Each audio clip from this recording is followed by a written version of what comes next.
The local RCMP have been dealing with high-profile cases this month, including a missing person turned suspicious death in eastern Charlotte, as well as a violent break-and-enter in Oak Bay. That's next on today's show, as well as tips to keep your family safe from current scams and frauds.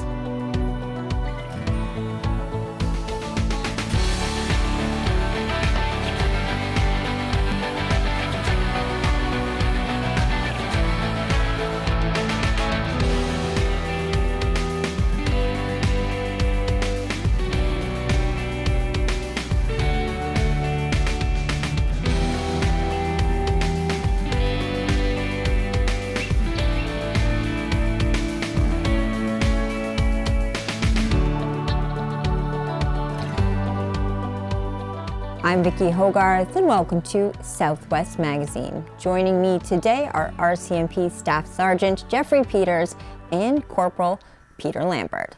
Thank you for sitting down with me today. Thank you, Vicki, for having us. I want to talk about something just to start the show off that I know you can't provide a lot of detail on because the case is continuing, but there was a missing woman last week in the eastern Charlotte area. Tell us what is the latest on that investigation. So we were last week. We entered into a missing person investigation based off a call from a member of the public. So we started that as a missing person investigation. As we proceeded, the circumstances surrounding the person going missing became suspicious. So we engaged our major crime team from Fredericton, and they currently are leading on the investigation. So the investigation is still very active. And been working on it here nonstop for the past week or so. Are you still collecting more information? If the public has anything that might be helpful, what's the best way for them to provide that? Absolutely. If people have information they think might be of value, or they want something they think now that they look back that might assist us, they can certainly call our non-urgent number through our dispatch center in Fredericton, or they certainly come to any one of our offices and make that report. Okay, and this missing person case sadly is the same as the Maces Bay tied to the car and the body found there. That's right. Yeah. And yeah, it's and again, our thoughts are with the family of the deceased, of course, and the tragedy and the community as a whole. It's these things. We're fortunate that it doesn't happen that frequently in our area, but when it does, due to the size of our community and everybody knows each other, it definitely affects the community and affects us too, right? We're very grateful for your service, especially in those times, because I can imagine it takes quite an emotional toll. I know that you're trained to deal with those situations, but nevertheless, there definitely must pay a heavy toll when you're dealing with something of that magnitude. Yeah, for sure. Yeah. There have been a lot of big cases lately. I do want to talk as well about a break-in that caught the attention of many people in Charlotte County in the Oak Bay area. Arrests were made. I know there are 5 individuals. Are you still on the lookout for the 5th individual involved in this case? Yes, so we did have that call. It was a reported home invasion in Oak Bay. And as a result, quite quickly, our officers did a fantastic job that evening and managed to locate the vehicle and the suspects in the vehicle and arrested 4 individuals. And you're correct, there's one that's still outstanding. And depending on information we have, we might be doing immediate release on that soon as well for information on that person. Okay, and are you collecting information on that still as well, Corporal Lambert? I know that there's been a lot circulating online, so what's the best way if people have information to reach out? There's multiple avenues. There's the direct line. You can come in. If you want to remain anonymous, obviously, there's Crime Stoppers. And you can report things online as well.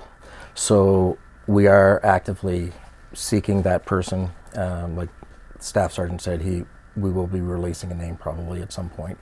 And the charges are pending currently on the suspects that we arrested that night. So that will be before the courts. And what is the next step? I know that we talk a lot about the idea of catch and release, and that has very little to do with the work that all of you do. Can you explain to people at home who do tend to have concern in cases like this when there's an arrest made that the individuals might not ultimately pay a long-term price for that? I can actually just speak to that. It's actually it's a big concern for police right across the country, and especially to our young members who are quite passionate about our job, and especially for the more serious files, they put a lot of effort into it. And when the people they arrest and put court packages forward, they feel that, and then they also feel the reaction from the community, and it's of no fault of their excellent work that they do. So it kind of takes a little toll on them as well. So as supervisors, we kind of have to tell them that we can only do our part best we can to produce an excellent product for the Crown, and then the Crown will then approve those charges and then to take it before a judge. And that is ultimately where that decision is made. And there is a Supreme Court case, R versus Zora, if anybody is bored out there that wants to look that up. And that sets a precedent for judges right across the country. And they have to release as per. So there's a lot of rules, and depending on the type of offenses, whether it be a property offense, a person's offense, serious crime where someone's injured, or a traffic offense. So all these things have to be taken in consideration, and then those acts for the judge decides on release. And that can only be changed at a federal level. And the criminal code spells out quite clearly, because I know, I'm not immune to hearing the comments that people make, their frustration, but we don't look at the, we're part of the justice system, so we're not looking at the Crown prosecutors and the judges as an external. Well, they did it, right? That's not the way we operate. They operate under the Criminal Code of Canada, which we have to as well. So for us to, as Peter pointed out, for us to detain somebody, we have to meet certain criteria. So we can't, everyone that we arrest, we can't simply say, well, you're going to be held for a justice of the peace hearing or to go before a judge. We can't do that with everyone. We have to make that assessment as police officers. So without getting into a big, lecture about the criminal code, we have criteria that we have to satisfy. So if those criteria are met, we have to release that person. So these would be things like, repetition. Is the person going to immediately go do the same thing again? And I know somebody might point and say, well, this person's a thief. They've always been a thief. They're going to continue stealing. But if the theft is one isolated incident, and we don't have any evidence to say that they're immediately going to go do that again, we can't consider that to be repetition. So safety of the victims is another thing. If it's a person crime, and their criminal history. So if they've got 40 convictions for the same thing, that's going to factor in. If they have no criminal record, that's going to factor in. And the seriousness of the offense, and it comes into play also public interest. So if the public in general would be see it as a miscarriage of justice for this person to get released, then we have to consider that as well. However, we can suggest that, okay, we want that person held because in custody before the matter's disposed, but that has to go, in this province in particular, we have to respect what the Crown, so the Crown will review everything. We have our opinion, the Crown will review everything. They'll say, yes, we support the charge, but you have to release them as the police. So that can happen. And the next step obviously would be that the Crown agrees with us, and then the judge or the Justice of the Peace, we have to take that person before them, and then they would determine whether or not that person is going to be released. But again, they're going, albeit a different section of the criminal code, they're going on the same assessment. So in a perfect world, yes, a lot of people that we arrest, we would like to see them locked up, but we have to work within that framework of the criminal code to do that. We can't just arbitrarily say, well, everybody in town thinks this person should be held, we're going to hold them, right? We have to work within the framework of the law. I think these conversations are really important to have, to give people at home an idea of also what you're up against when you're trying to do your job as well. So I guess the avenue to go down if they want to change would be to lobby for policy changes, would be the best way to do it, instead of taking it out on the people trying to do their job. That's right, and I'll say that same thing for the, whether it's the Crown prosecutor, whether it's the judge, lawyers that are involved in that process. Again, they're working within the framework they have to work in. So it's not ideal, and it's in flux, I think, and there are changes to case law. You see it throughout, the last 10 years. There's been changes with different bills that have been brought forward that change things, and based on what government's in power, they may, campaign on a, violent crime gets more attention kind of thing. So those are, and ultimately we live in a democracy, and governments are doing what the will of the people are through the vote. So. And I would like to, and I'll take a moment to address people at home. This was Staff Sergeant Peter's idea to come in and make this a regular sit-down that we do here, where we can talk about recent cases, recent scams that are in the community, to really feel that the community is a part of the process in your work, and very aware of what you're up to and also what you're up against at times. I think this is a really wonderful way to connect with the community on everything you're working on. And I want to circle back quickly to the break-in that we were talking about. For anyone at home who might not know about it, that was a targeted case. There was no real risk to the public outside of, can you speak a little bit to that? Yeah, that's correct. It was the individuals involved all knew each other, and there was a motive behind it. So it wasn't a randomly targeted event. And while we're on that subject, Peter's been here for, like you working said, on 11 years. 11 years, yeah. and although I'm from here, I've only been working here about a year and a half now, and we don't see a lot of random violent crime here. So that's a good thing. There is violent crime, but often, as in cases like this, it's between people that know each other. Okay. What are the recent scams that you're seeing in the community that people are falling prey to? I feel like I know family members, friends that have all fallen victim to losing some money to something maybe they came across on Facebook, email. There's all kinds of ways, and they tend to be getting more and more sophisticated and hard to identify. It's shocking to me. Consistently, we see on average 3 to 4 a week, and varying in range from a couple of $100s to hundreds of thousands of dollars, and this is all within Charlotte County. And it's shocking, and it's sad, because it's one of the few crimes out there that I feel are 100% preventable through education. And that's why I thought it important that we come in today to talk about it. And there's a few key markers or patterns regardless of the type of scam. And when you see those, like when somebody will come into the office to report a scam, and people start telling their story, and we hear a few key words, almost immediately we know that it's a fraud or a scam. One of the common ones that I've seen throughout my career, and I continue to see it, is the romance scam.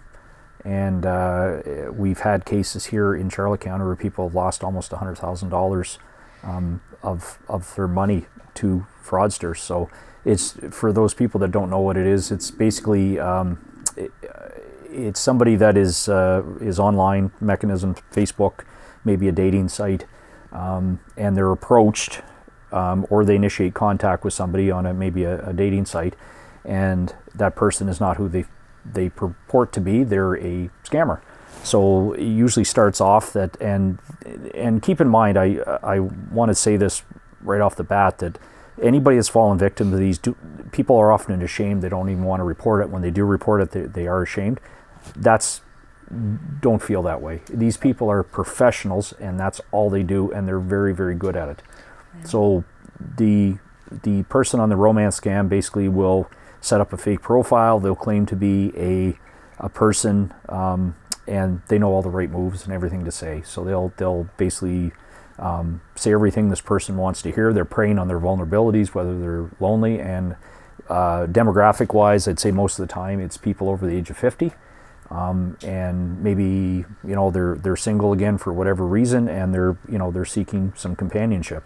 So these people are aware of that. They prey on that, and it starts off, and they're saying everything right. They'll have a whole profile. They'll have pictures. They'll have everything. It'll seem like a legitimate relationship. And then ultimately the first huge red flag is they will ask for money at some point. And it's never a lot. It's usually, I don't know, I was trying to drive my mother to the hospital. I got a flat tire. I can't afford the tow bill. And mysteriously, they're always, they'll say they're from North Carolina, but they'll be working in Singapore because they're an engineer, they're a military expert, they're XYZ. They'll always have a story why they're not where they're supposed to be. And so I'm trying to get to the airport to go see my sick mother. My car got a flat, and I have $300. And this is after weeks of talking back and forth and saying all the things, and the person is infatuated by that point, sure, I can give you some money. But then it doesn't stop. It's, I want to come visit you, but I can't access my credit card, et cetera, et cetera. And I've seen these to the sophistication that they've actually created a mock website of a bank. And it looks like, so they'll say, well, look, I've got $1 million in my account. And they provide them with the username and password for this fake bank account. And they'll go in and look like, oh, they have $1 million. They must be legitimate. So there's, I say the two key things, there's always a story as to why they can't meet in person, or they can't do a video call, or they can't, why they're not where they say they should be. And then it's the asking of money. So as soon as somebody asks you for money, it's not saying there's not legitimate situations where people that and care for, but most of the time these are. Yeah. And or they could send you some money and looking to do a deposit or something, and in return we need you to do and give us so much more. Or wow. And then so there's different ways they can trick someone. So they're working on your emotions, and yeah. And they're willing to put that time in to build trust. That's shocking to me. It does pay, and it, you can look it up online and see that there's entire call centers devoted to this, and that is their regular Monday to Friday job, whether they're working for organized crime in a country, and that's all they do, and they are good at it. It's happened to me multiple times, and I even get calls from the RCMP while I'm at work with the RCMP threatening my arrest unless I pay a fine. So, and I said, really? And then they'll immediately hang up on me, and they can be aggressive and angry, but the biggest key point is there's not a police force, there's not a sheriff's department, a jail, or a judge that is going to call anybody demanding money for a loved one's release, or for cash at all. Canada Revenue Agency. Yeah, Canada Revenue is the biggest one. Yeah.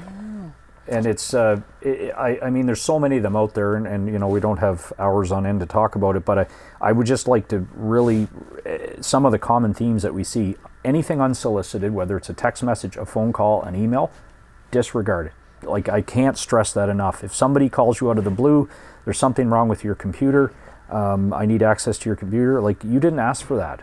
And we see situations where people are contacted out of the blue by somebody through whatever mechanism, they follow through on it, and they'll get you to withdraw money from your bank account and take it to a Bitcoin terminal and deposit it in a Bitcoin terminal, or go buy Apple gift cards or Google Play cards.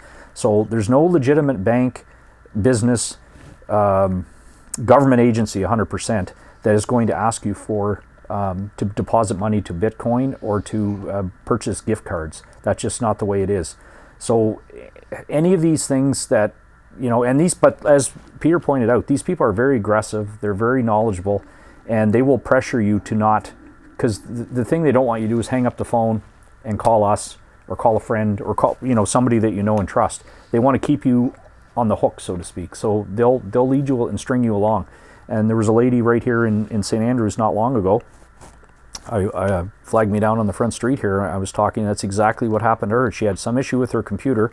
A pop-up came up saying your computer's locked. Call this 1-800 number, Microsoft support. She did that and called the number, and through the jigs and reels, she ended up taking a bunch of her money and putting it into a Bitcoin terminal because this guy kept her on the phone and kind of strung her along. So all I can say, if somebody's asking you to do something like that, no matter what it is, hang up. If it's your bank, call the number on the back of your card, call your bank, ask them if there's a problem. Canada Revenue Agency does not cold call people and ask them for money. Call them. Or even a trusted friend, just run it by somebody else in your family to say, does this sound right to you, before you do anything. Mm-hmm. It's and they're constantly evolving and changing, and Bitcoin, I'm not going to claim to be an expert on. I can't even really tell you what it is.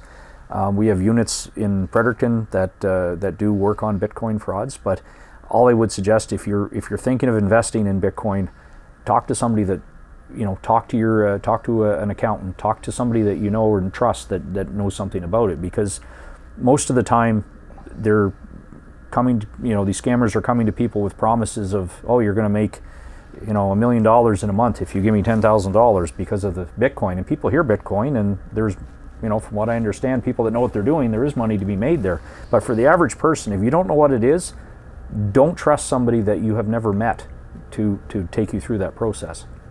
And should you be checking that? I've noticed that there's even impersonations with email. It look like it's coming in from someone you know, but if you look at the end of the email address, they've created something different. Yeah, So is that 100% important too? that, and even myself, I've looked at things from realtors, or not realtors, businesses that are sending me things, and I'm like, what? And then my wife will say, dear, look at the end of that address. It's fake. So it's easily done, and it's all about education, and there's AI. So AI can create RCMP documents. It can do anything, and They so can it's make it becoming look like the harder call and is harder. coming from the RCMP. Yeah, and they from spoof your local detachment. Yep, they spoof or phone numbers, and they've been able to do that for a while.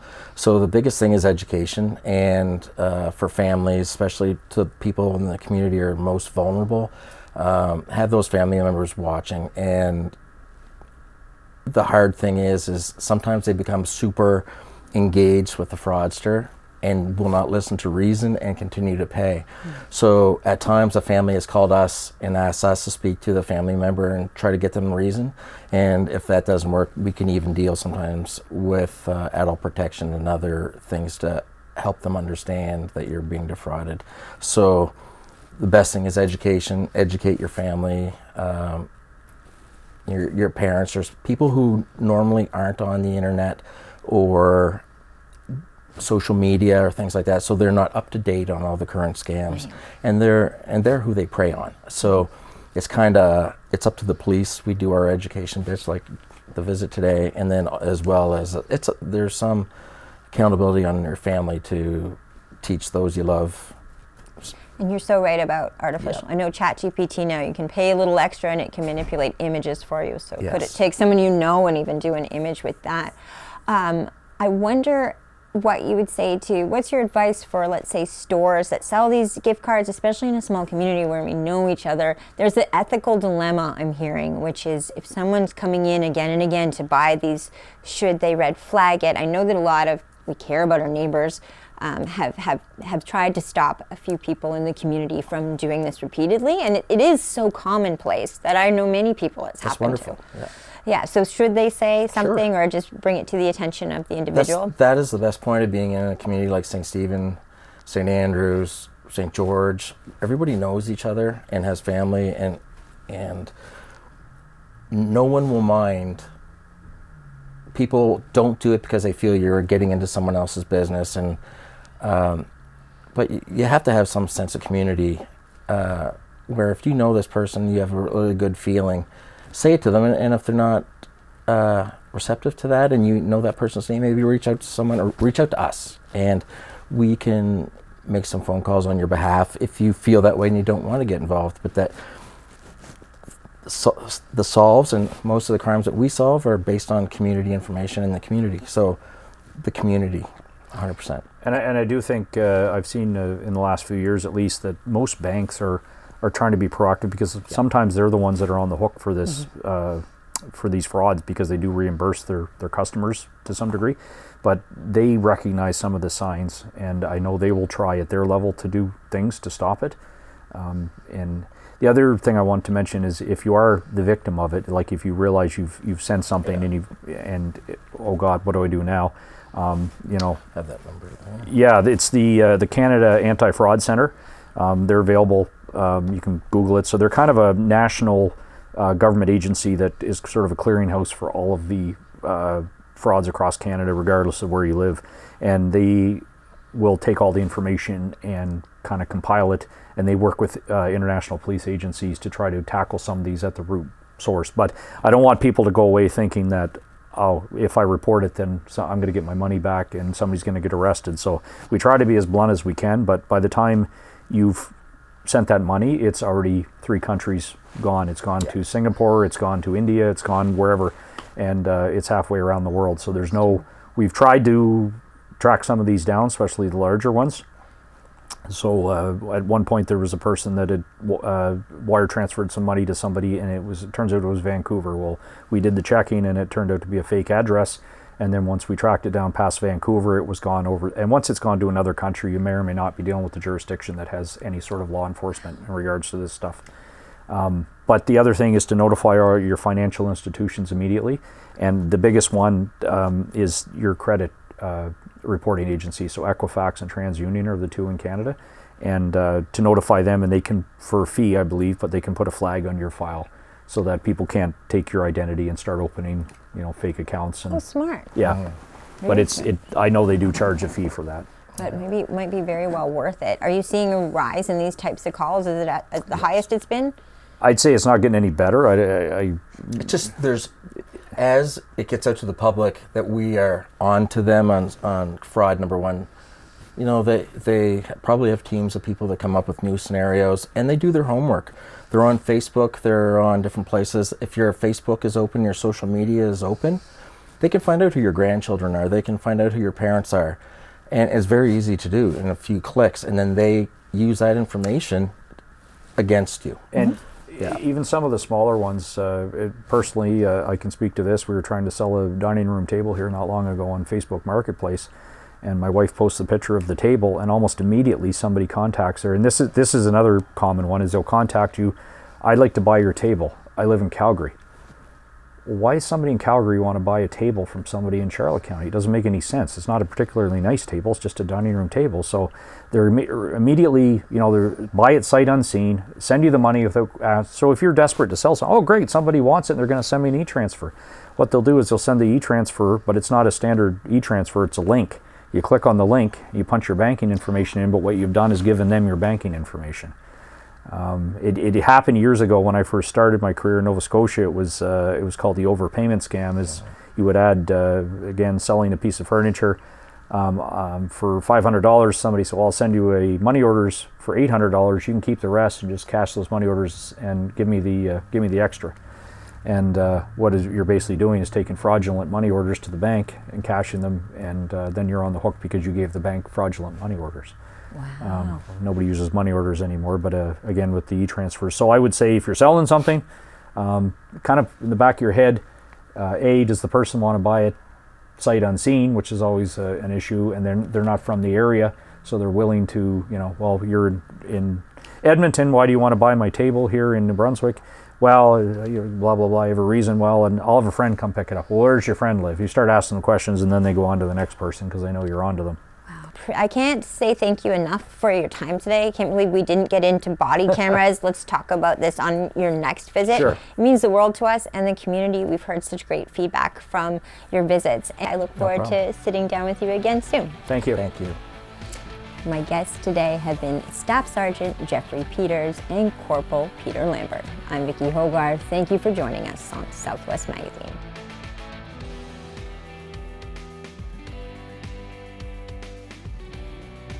Southwest Magazine is a news and public affairs production of CHCO Television.